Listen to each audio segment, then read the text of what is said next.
Hi everybody, it's Talia here from the Climbing Tree.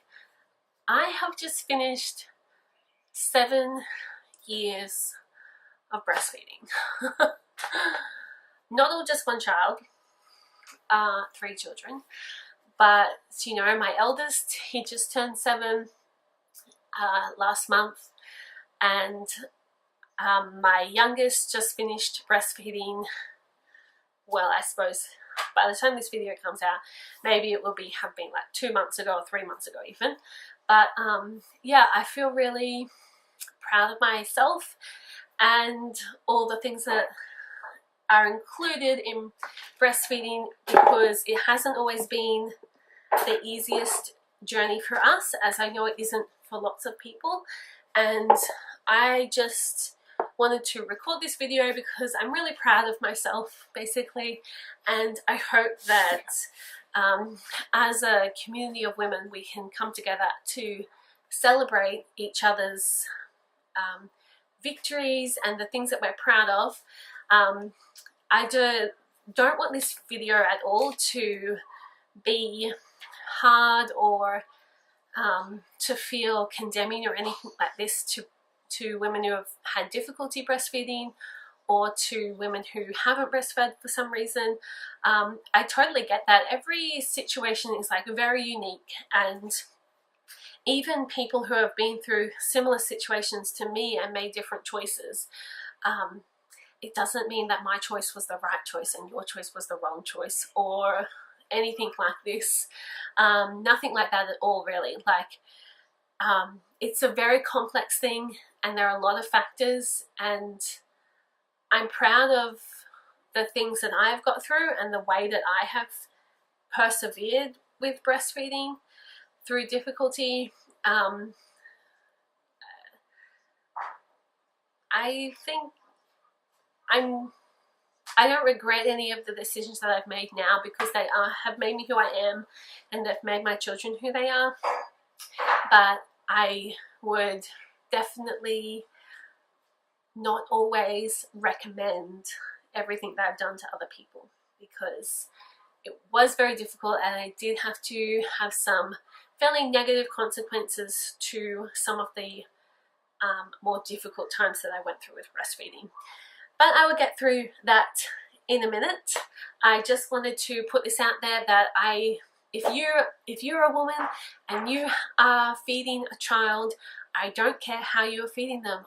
I am proud of you, and I want to support you. And I just want to say that, I am glad that you can make a choice that is best for you and your child. So let me share my journey breastfeeding my children, and yeah, I hope that this could possibly be encouraging to other people, and if not, at the very least, maybe interesting. Who knows? So my breastfeeding journey started in 2012 when Leo was born. He was born in January, and I was fairly naive about breastfeeding, I suppose. I'd done a lot of research about birthing and about all this kind of stuff, and not so much research about how to actually look after a baby or about breastfeeding or anything.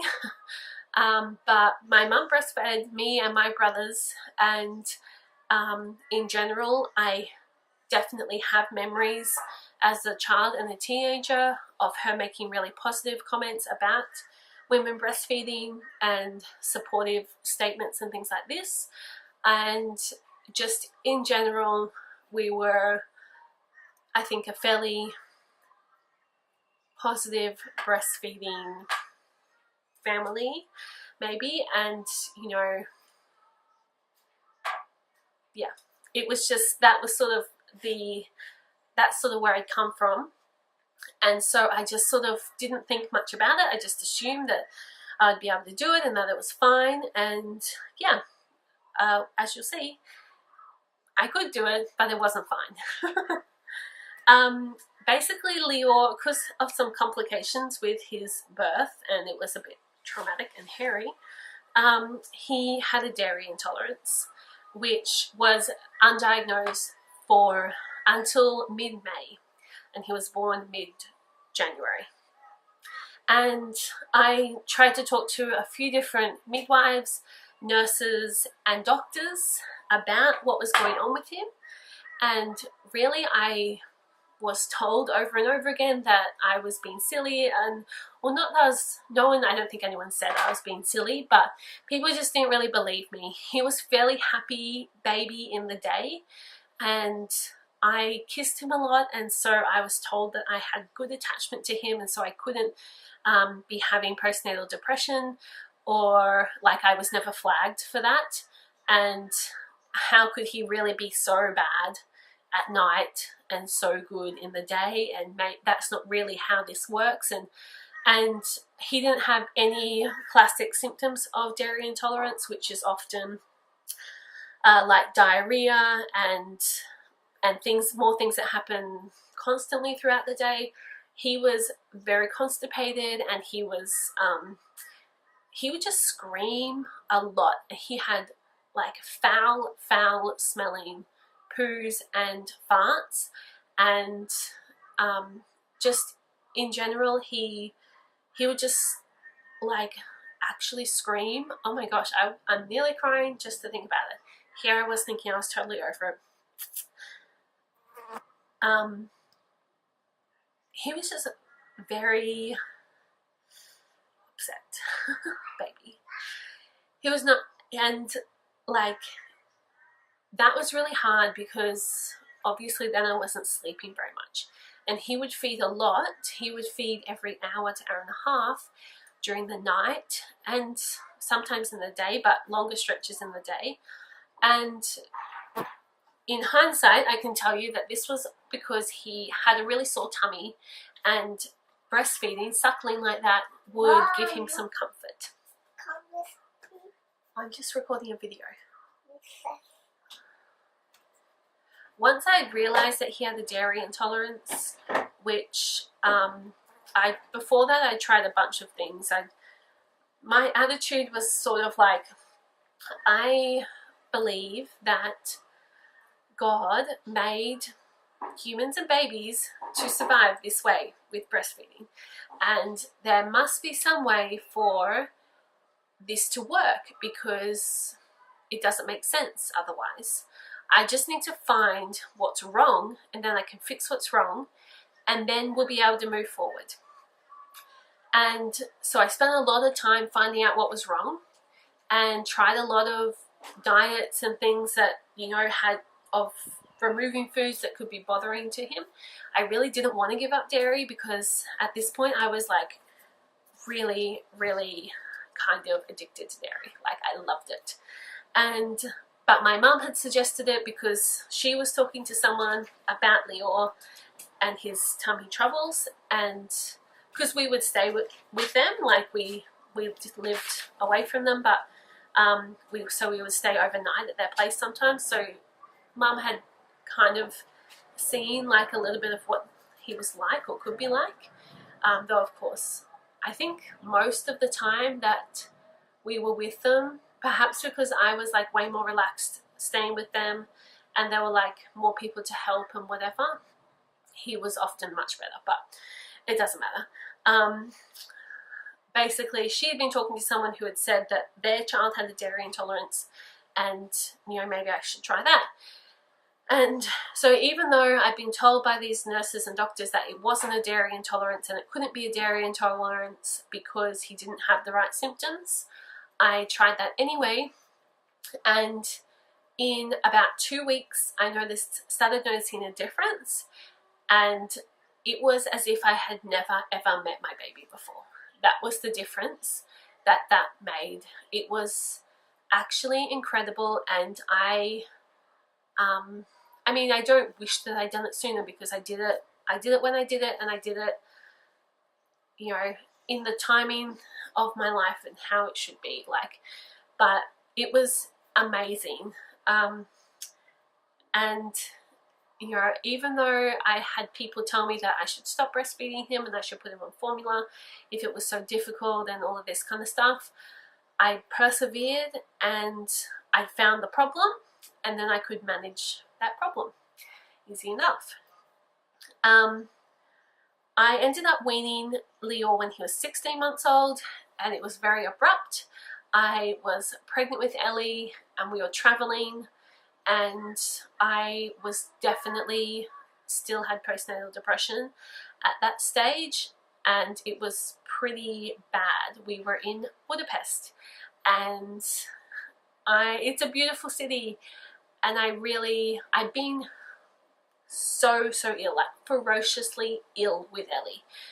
That pregnancy was so difficult, and particularly the first 3 months of it were just so bad. We started off in Israel, and then we're in Italy for the biggest chunk of it, and then we were in Budapest, and I was still really sick. And even though I was getting to like 14 and 15 weeks pregnant, and I was just like so sick of being touched and breastfeeding in this way, and so I just decided one day that I was going to wean Leo, and so I did. And he cried and cried that night because that was how he went to sleep, and his comfort and all this kind of stuff. And then the next day he didn't ask for it, and he did ask for it the next day because he did baby sign language and he would ask, and I just said, oh no, we don't do that anymore, and he just never really asked for it again.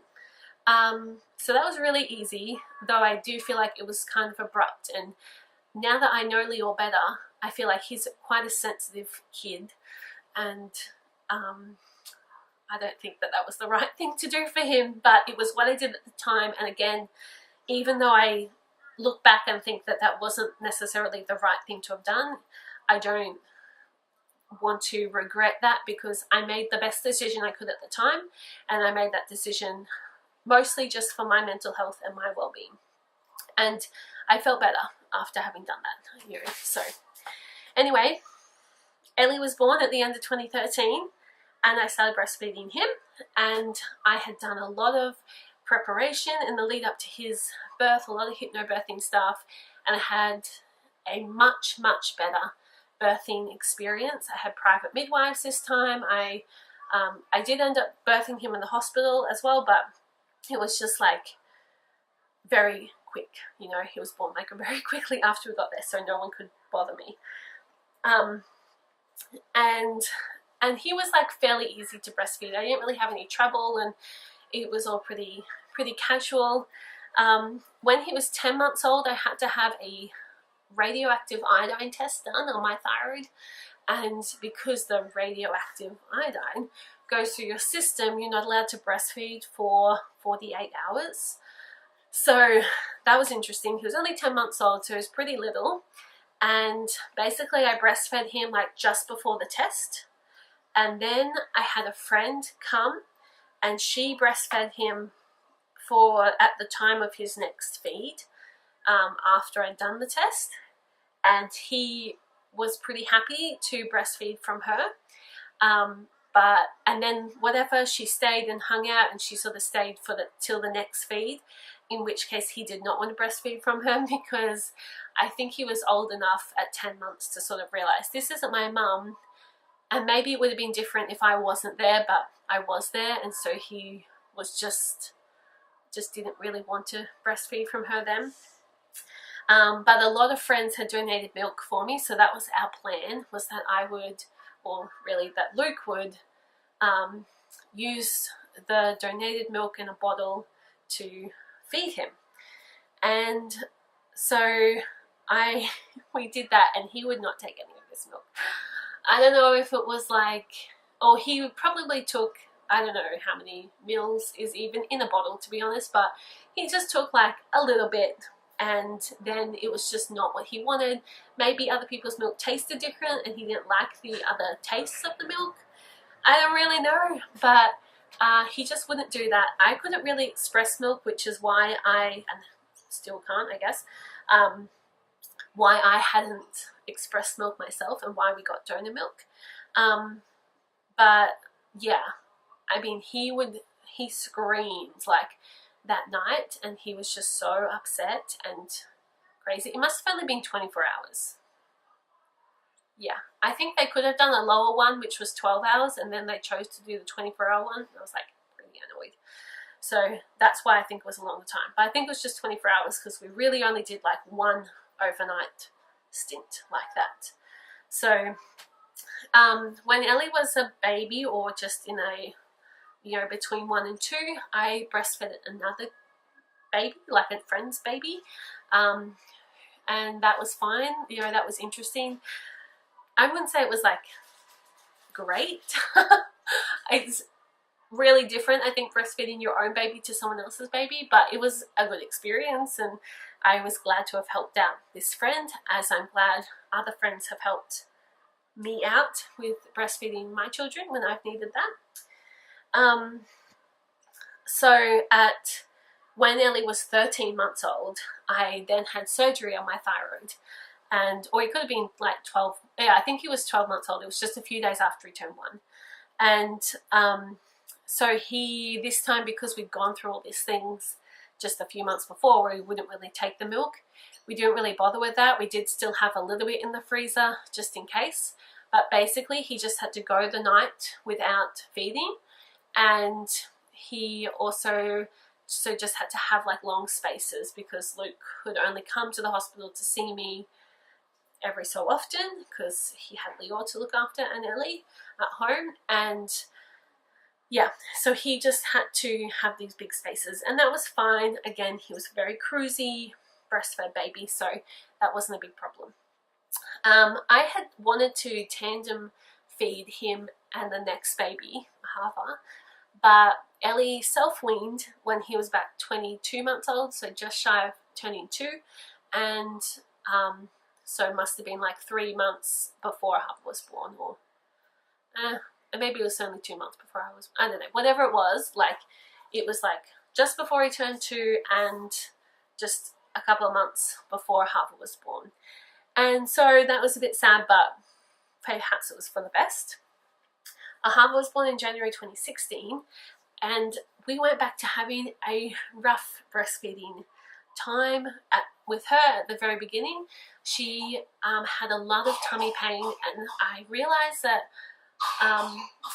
the experience that I had with Lior was more traumatic than what I had given it credit for, because once she started crying and cried in this similar way to Lior, it's not like this cry of, oh, I want something, or I want to be held, or where's my mom. It's not a cry like this. It is just like this blood curdling cry of just like, I'm in so much pain. I'm a few days old and I had no idea pain existed, and now I know it exists, and this is the worst thing ever, and what the hell is happening to me? That's this kind of screaming, crying sound. And when you hear your baby making this sound, it is really upsetting. And so that was upsetting. Thankfully with him, I got onto essential oils really quickly, and the Digesten essential oil blend worked really well for her, and we didn't have to do all of the dairy-free stuff or other, garlic and onion and whatever. So that was handy. When Hava was a few weeks old, one of her little belly buddies was born, and my friend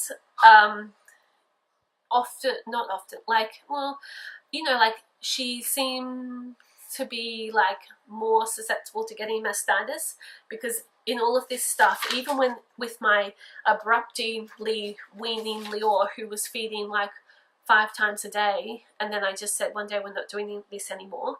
I mean, my breasts were engorged and I was having to take these long hot showers and stuff like this, but I didn't get mastitis. Like, I was fine. So in this sense, my body is like very good at breastfeeding in that it's like it doesn't react badly or have any, the ducts don't get blocked easily and all this kind of stuff. So I'm very lucky. I'm very fortunate with that. But my friend does tend to get mastitis and blocked ducts and stuff like this. So when her newborn baby had a longer sleep than normal and like ended up hungry and wanting to feed, and her boobs were like very full and hard. You know how, I don't know, sorry if this is too much information, but this is how it goes if your baby doesn't feed for a while. So then, because he was a newborn, he couldn't really latch on properly to feed to release it. Anyway, so I had said to her, look, I can offer my babies services. Ahava must have been nearly 2 months older, I think.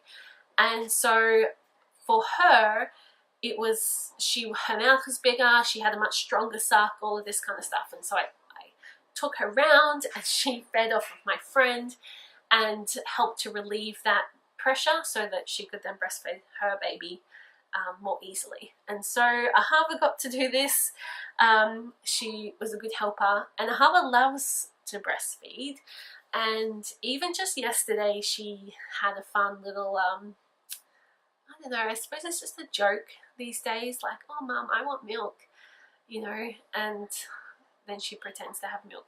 I think I had to wean Ahava, and she, like I said at the beginning of the video, I weaned her just before she turned 3, and we probably started that process about 6 months earlier. And after Ahava's difficulty, she was much easier to breastfeed, and I really enjoyed breastfeeding her. And there was definitely this feeling and conversation that Luke and I were having that this is probably our last baby, and so I really just want to enjoy it. And I found breastfeeding her to be very, very helpful. She was much more inclined to having tantrums and things like this than her brothers were, and breastfeeding a toddler is amazing. It's just like such a amazing thing to be able to calm a child who is hysterical on the floor kicking and screaming, and to be able to say, look buddy, it's okay, come have a cuddle, have some milk, I'll help you feel better, and to be able to give them something that makes them feel better. And you have to be careful how you do it, so it's not like you're rewarding bad behavior or anything, but I think a lot of time toddler tantrums are not them being badly behaved. Toddler tantrums are them not having the skills to cope with the things that are happening around them, and sometimes, a lot of the time, adults being insensitive to that. So I think it's great to be able to help toddlers through this time and to help them to calm down.